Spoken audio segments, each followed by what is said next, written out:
Hey everybody, welcome back to Viper Magic's channel. I am not Jim Afanis, I am Brent Casina, but we're going to talk today about an old video game. Oldish, I guess, not that old. It's not Super Mario Brothers 1, 2, 3, 4, or whatever the hell. We're going to talk about The Order 1886. Now, I had my PS4 Pro I bought a couple years ago. I haven't played that many games on it, and when I was over at Jim's house for our Superman Red Sun watch party and review, which you can watch on my channel, BK's Bullets, I was, looking through. Oh no, it was actually before then. It was way before that. I don't remember when I borrowed these games, but I took a couple games from him, and The Order 1886 was one of them because I've always looking at the statue of Galahad he's got from the collector's edition, and it's like him, this knight guy, like up against a wall with some guns and stuff like that. I'm like, game looks cool and interesting and fun. But this game got like a bad rap when it came out. It was just kind of not critically panned, but everybody was really disappointed in it. So I figured I'd give it a shot. So I played the whole thing. It's really easy to play the whole thing because the game is not that long. People would say like 4 to 5 hours. I think I took anywhere between 7 and 8 to beat it. Not racing through anything. I was kind of taking my time, and I also played it over a span of a couple weeks, being busy with travel and other things like that, my family, whatever.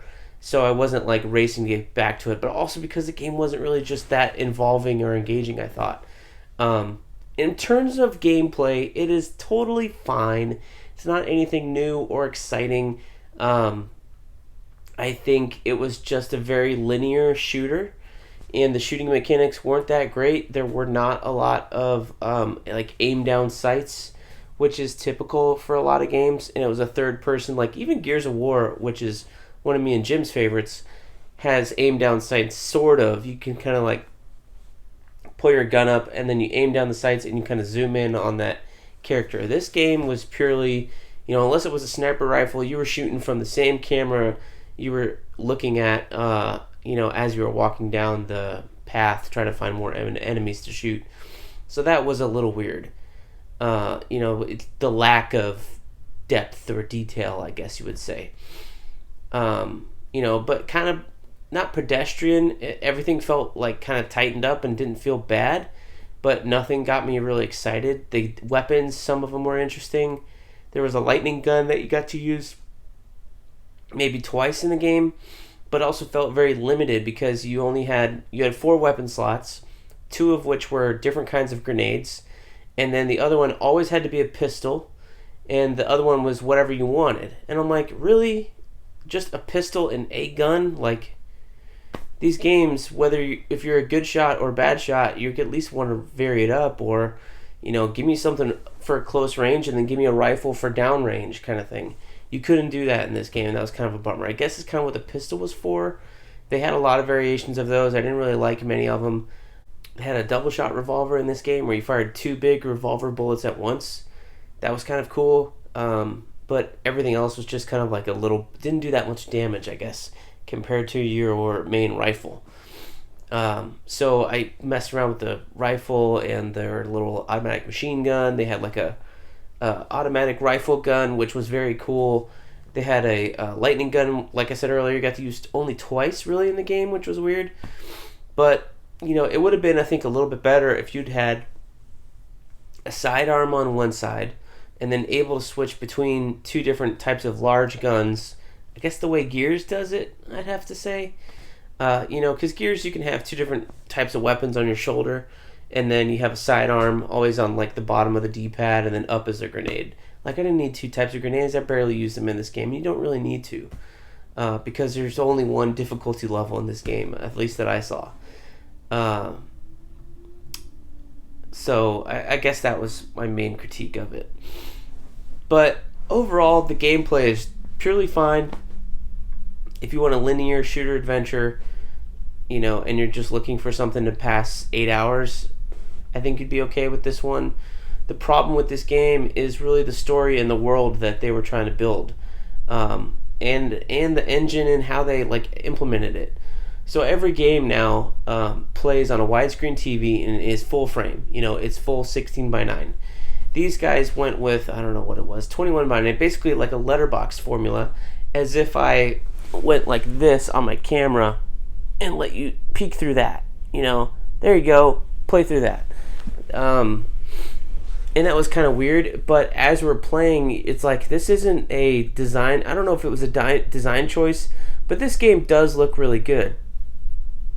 The problem is, I don't know if this game looks very good because they're putting all the processing power in that little film strip on your screen, or if it's like a design choice, and that was kind of weird. Like, this game does look good, but it feels like maybe they couldn't get it to render an entire 16 by 9 that well with their game engine and all that. And that was a weird choice. Like, I would have toned down the graphics maybe, or changed the design of the characters a little bit to be less realistic.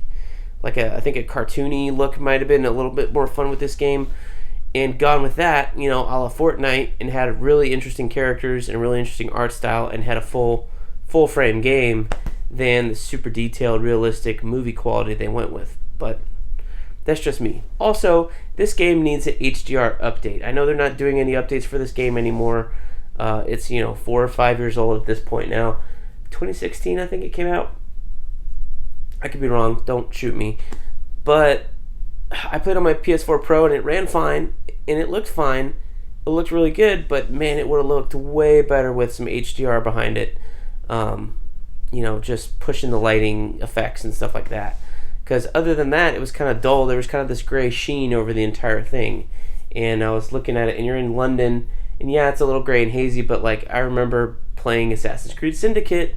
That was much brighter in terms of gameplay and weather and stuff like that. I think it would have helped a lot. But the story in the world here is where this game is failing. You're set up, and you're some sort of knight of King Arthur's court, round table. You've been alive for centuries through drinking some black goo, and that kind of revives you through the game, so you never kind of really die. And they didn't really, they sprinkled all that in, and they didn't really explain how, like, what the surrounding world is. Who's the king? Who's the queen? Is it Arthur? Is it someone else? Your name is Galahad, but are you the Galahad? There's a Percival. Is he the Percival, or is he like the third or fourth? Marquis de Lafayette is also in this game, and that is weird because Marquis de Lafayette was alive 100 years earlier in the American Revolution. Is this supposed to be the same person? They don't talk about anything like that. There's just a lot of stuff thrown at this game story-wise that they don't bother to pick up. And I feel like it fails a lot because of that. Because if you had picked up some of those threads and explained on them or expanded upon them, you would have been a whole lot better. Like, not side quest, maybe a side quest or two would have been fine, but as part of the main story. Instead of, I don't even know if they were in there because I didn't look, but I picked up a bunch of these gramophone recording cylinders. Never once did I play one or feel the need to. There were many things you could pick up in this world, and you just pick up a paper and you look at it, you move it around, and then you flip it over and you could move that around. But the problem was everything was handwritten or in print so small on my 50-inch TV, which is not that far from me, but you could barely read it. Much less it didn't, like, put it in text or anything like that the way some Tomb Raider games do. Or the Doom game, Doom, the first Doom, the remake or whatever, the newer one.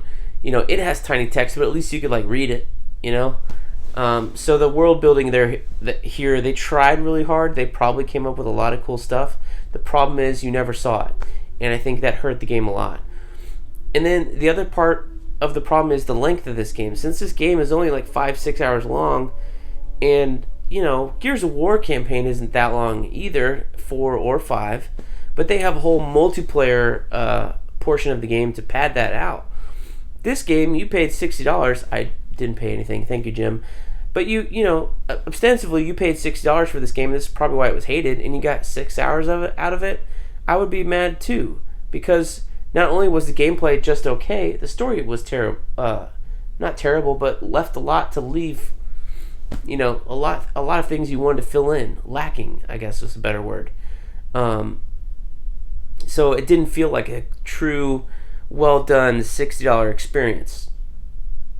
And where this game ends really feels like that should be the middle of the game, and there'd be another whole half after where this game feels off. Like, this game feels like, the first 20 minutes of a really good game, or a prequel to a game, or like the first half of a good game. Like, I wanted to see where everything was, because nothing was really there. You encountered this conspiracy or whatever, and then you kind of never really do anything with it. So when you saw this trailer back in E3, I don't know, 20 it was cool, because here's an order of knights in the 1800s with a big sword on their back, which you never use unless it's like meant for you to use, so you're not freely using it, which is a bummer. So there's no choice there. And you saw them fighting werewolves, and you're like, oh, fighting werewolves in England, in Victorian England, as a knight? Okay, cool, different, interesting, original, okay, cool. But you only fight werewolves 2 times in this game, and they're kind of a letdown because they're very, very basic encounters. And they're both the same, really. So they're not like peppered throughout the game. You don't really have to worry about them. They will kill you, but they're not like a boss type enemy that's definitely going to hunt you down that you need to avoid. And you really can't, because it's a linear game. Anytime you encounter a werewolf, you're in a trapped room with cutscenes on either end of this encounter. So you're never looking for an escape. You're just walking around this maze kind of thing. And that was kind of a bummer. Also, this game explores the idea of vampires also being alive in this world. Although you never encounter them, you never battle them, you just know that they're there. And it's like, what a wasted opportunity to introduce vampires into this world with werewolves, with knights that live forever through drinking some black goo, but you're not going to use it.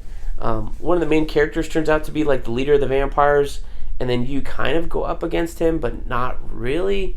And then the way the game is left is that enemy is still out there, and you're just like,